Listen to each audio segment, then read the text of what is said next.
everybody, it's Michael. I will be teaching this week. I'm very excited about that. Thank you so much for tuning in. Just a reminder, Madeline is leading Senior Sunday this week, and we are going to be celebrating the class of 2020, who they are, all that they've accomplished, how much we'll miss them, all of it. We love them very much, and we hope that you will join us this Sunday morning at 10 a.m. You can join that by going to newgarden.church/online and following the link through that site. And it's going to be a really great time. We have some awesome seniors, and I really think that you will enjoy that. And so thank you, Madeline, for letting me teach this week. I know you have a lot going on. You're busy this week. And so I'm here, everybody.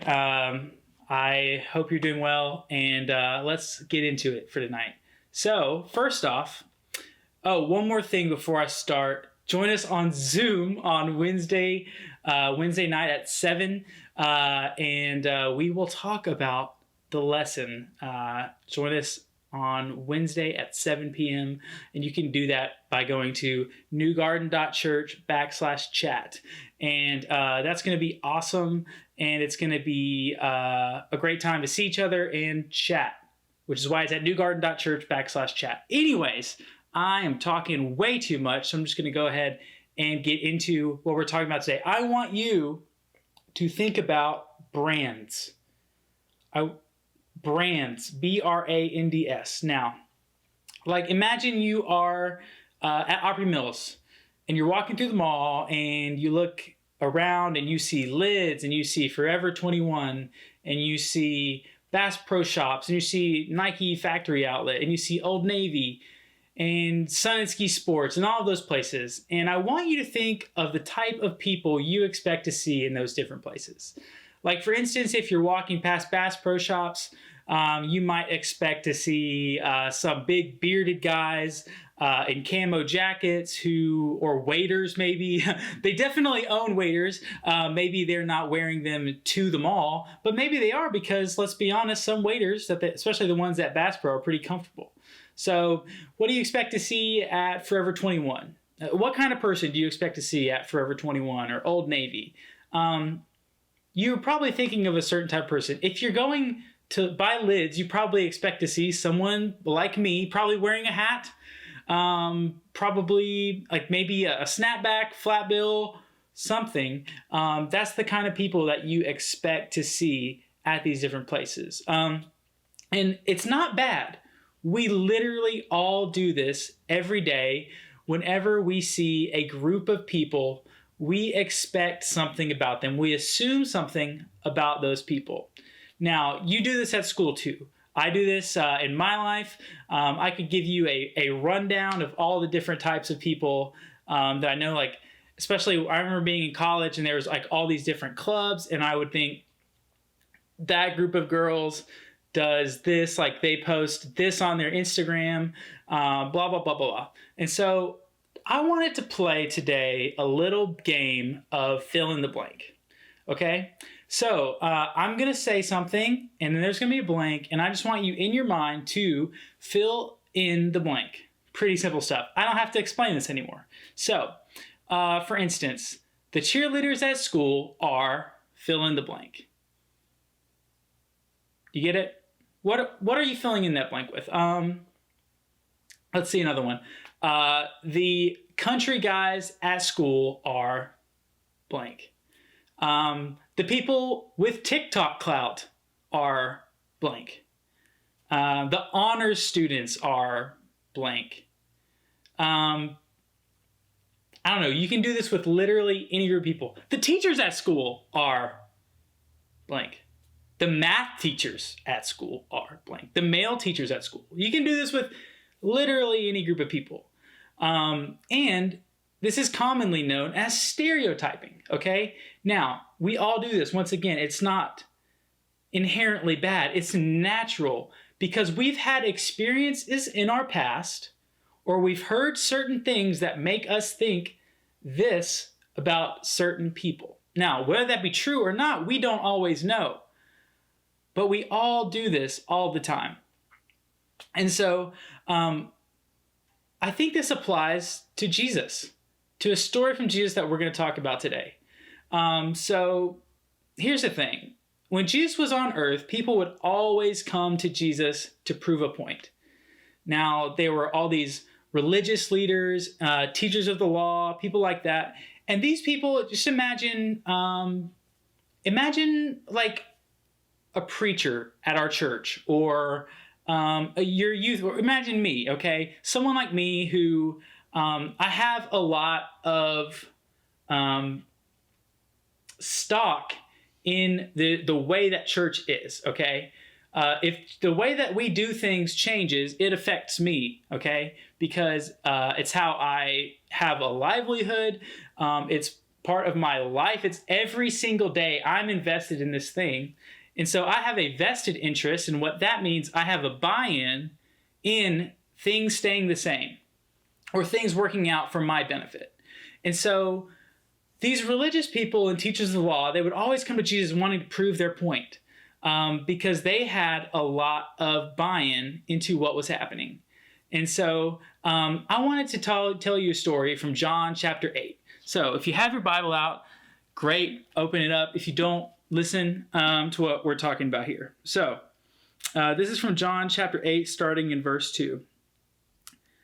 At dawn, he, Jesus, appeared again in the temple courts where all the people gathered around him, and he sat down to teach them. So this is a normal thing for Jesus. He goes into the temple, people gather around, and he starts teaching. The teachers of the law and the Pharisees brought in a woman caught in adultery. They made her stand before the group and said to Jesus, "Teacher, this woman was caught in the act of adultery." Now, if you don't know what adultery is, cheating. We'll just say cheating, okay? She was caught cheating, okay? And in the law, Moses commanded us to stone such women. Now, what do you say? They were using this question as a trap in order to have a basis for accusing him. So there's kind of a lot to unpack here. So it talks about Jesus being in the temple and these religious leaders, these people I was talking about who have a vested interest in things staying the way that they are, in the status quo. And here's the thing, is Jesus was always flipping these questions people would ask him into something that they did not expect. So you would think that these people would start to understand, I don't really know that it's in my best interest to try and trap Jesus in a question. But it happens over and over and over and over again in the Bible. We read about it all the time. And so they bring in this woman who's caught in adultery. Likely she's cheating on her husband, something like that. And she was caught in the act. Now, that's awkward, okay? How did they catch her in the act? Why were they there? We don't know. We don't know that. But they have caught her in the act. And I'm talking about the law of Moses commanded us to stone such women. So they're basically saying, Jesus, do you follow the law of Moses as far as we do? Are you following God's law for us as far as we are? And this is really interesting because this is an interesting trap, because they're trying to catch Jesus in between saying, kill someone and follow the law, or break the law for mercy. And so this is something that people did all the time to Jesus. So what does Jesus do? Does he just go back and say, yep, kill her? That's what the law says. Does he say, no, don't kill her? Obviously, you shouldn't just kill people. Like, what's the matter with you? No, he does neither of those things. It goes on to say, but Jesus bent down and started to write on the ground with his finger. And when they kept on questioning him, he straightened up and he said to them, let any one of you who is without sin be the first to throw a stone at her. Again, he stooped down and wrote on the ground. At this, those who heard began to go away one at a time, the older ones first, until only Jesus was left with the woman still standing there. Jesus straightened up and asked her, woman, where are they? Has no one condemned you? No one, sir, she said. then neither do I condemn you, Jesus declared. Now go and live your life free of sin. And this is this is honestly one of my favorite Bible stories. When Madeline sent me what I was supposed to talk about today, and this is the one that I got, this story just blows my mind because there's so much going on here that I don't think we always understand. This is a woman that I think it's very easy to write off. Like, I remember growing up, and there was certain sins that were way worse than the other ones. Okay? And the one that I would always think about was lust, or like adultery, or sex outside of marriage, or all these things that I would think about as being the worst of the worst. Man, like, I don't like, did you hear about so-and-so? And then it was like, oh, wait, am I going to become one of those people? Oh, no. And we're struggling with all of these things. And we're afraid because the understanding that we have of God a lot of times is God gave us these rules that as individuals we each have to follow, or else. Like in our Bible study today, we were reading about the Ten Commandments. And we read all the way through the Ten Commandments. And when I was growing up, the way I understood that was, I have to follow all 10 of these or else. Like, or I'll be in trouble. I'll be sinful. I'll be a bad person if I cannot live up to following all of these all the time. And then I read the Sermon on the Mount, and Jesus said, you heard it was said, don't murder, but I'm saying don't even be angry. And I felt even more shame because I was like, I get angry all the time. And I was so concerned. I was like, how can I possibly follow all these? And then at the same time during that, I'm looking at other people thinking, oh my gosh, that person's literally terrible. Like, they're breaking this one, and this one. That's 3 out of 10. That's pretty messed up. And that thinking is so not helpful. That thinking is what these religious leaders and teachers of law were caught in, because they're saying, we follow all 10. We follow all of them. On Saturdays, we don't do anything at all. We've never said, oh my God, before. We always talk well about father and mother. And also, we have never stolen a single thing. Now, good. Good for those people. Okay? But they were still viewing these people as groups of people. They're viewing this woman not as a person. They're not viewing her as someone who has cheated on her spouse or someone who has messed up sexually. That's not what they're saying here. What they're saying is she's part of this group of people that are bad. This is a bad group of people, and we've got to get rid of these people, or at least not associate with them. And it's interesting because I don't think Jesus sees it that way at all. Maybe you think of people at your school and you think, oh, wow, like those people, like, I don't even know, like those people in your mind that you're thinking, I would never associate with them, ever. It's like, I don't want my parents to even associate with them. If anyone ever says, hey, weren't you hanging out with so-and-so? I'm going to be like, no, absolutely not. That person sucks. Maybe that's what you're thinking. But I'm telling you that Jesus has a better way for us. Jesus has something more for us. Jesus gives us these 10 commandments not because if you break them, you're bad. Jesus gives us these 10 commandments because if we're all following these, life is better for everyone. What's good for one person is good for everyone, and that's something I don't think we always see. We think, oh man, if I follow these 10, my life's going to be good.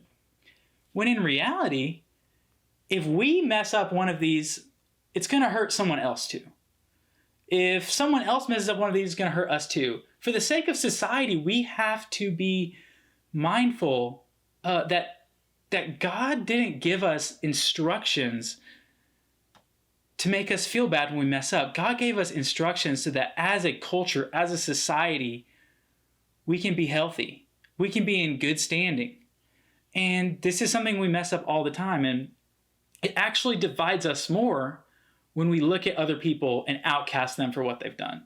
When we look at other people and say, oh my gosh, you voted for that person? Absolutely not. Get out. when we look at someone and we say, oh my gosh, like you are involved with this group of people. What's that group of people to you? Because those are the people I'm talking about. Maybe it's any sort of group I've mentioned before, or a person that you're thinking about that's involved with a group that you have shunned because they're involved with a certain group of people. And Jesus is saying, that's not what we're doing here. I think you've got it backwards. And so what Jesus does here is he says, hey, look, if you guys are so sure about this, anybody who's never sinned before, like honestly never sinned, you go ahead, throw a rock, start throwing rocks at this woman and kill her. But if you have, then you have no right to take someone else's life. That's absurd. And I think that what's happening here is Jesus is flipping the script. Like all the time, we see Jesus take what someone is doing and flipping it. He's saying, I'm not here for the rich. I'm here for the poor. I'm not here for the healthy. I'm here for the sick. I'm not here for the religious leaders. I'm here for the people that are being harmed by the religious leaders. And I think that that is something that we can understand better. When we look at groups of people and the individuals inside of those, they're all unique individuals created by God with a purpose for their life. Now, a lot of times people don't understand that they have a purpose for their life. We don't understand what people are going through. We can look at people and judge them, but we have no idea. We don't know why this woman was caught cheating. Maybe she didn't even have a choice in the matter, okay? Like, maybe she didn't. There's so much that we don't understand about other people, and all the time we look at others and we judge them for the life that we don't have. And I think when we think about that, we need to understand how people might identify us. Like, I remember in high school, I got lumped in with a group of people, and it was assumed that I was involved with things that they were involved with just because I was around them, because they lumped me in with someone else, and that wasn't really true. People make assumptions about others every second of every day. And what Jesus is doing is he's saying, drop your assumptions. What are you filling in the blank with? Are you filling in the blank using a filter of love like Madeline talked about last week? Or are you filling in the blanks that we talked about with a filter of the world? Which one is it? Because those two are rarely aligned. God has called us to be set apart. God has called us to be different, to be other than the world, to be set apart. Now, this looks like a lot of different things. One of the main ways this looks different is that when someone says, oh my gosh, look at that group of people, they're the worst. Seriously, if I ever see any of you hanging out with them, y'all are out too. Like, they're the worst. You can't be around them. To say, hey, you really don't know what they're going through. You really don't. And truthfully, I do this all the time. Like, ask my friends, ask anybody, and they'll tell you, it's like, oh yeah, Michael gets on a roll sometimes and doesn't know when to shut up. That's me to a T. So I'm chief of sinners. I mess this up all the time. But I'm saying we can do better, because creation, our world, our society is better when we are viewing each other with a lens of love than we are viewing each other through the lens of the world. If we're branding different groups of people as like really bad, pretty bad, still bad, that one somewhere around where I'm at, and then over here like goody two shoes, like they're too good. If that's the way that we're seeing the world, we're completely missing the point of Jesus. And so this week, I just want to challenge you to fill in the blank with love. Fill in the blank knowing that each single person that you interact with is created in the image of God, has a purpose in this world, and is loved by God. And if they're loved by God, they should be loved by us too. And so this week, whatever that looks like, I know that we're in a weird time right now, but in any way that you're communicating with someone else, how are you communicating? Are you communicating to them in a way that is loving and caring and kind? Or are you communicating with them in a way that passes on these negative feelings towards them or other people? And so this week, I want you to brand every single group of people, every single individual with love, because God loved us first. And so I hope that you have a great week. I really, really want you to join us on Zoom this Wednesday night. And I hope you and your families are hanging in there. I love you all. See you soon. Bye.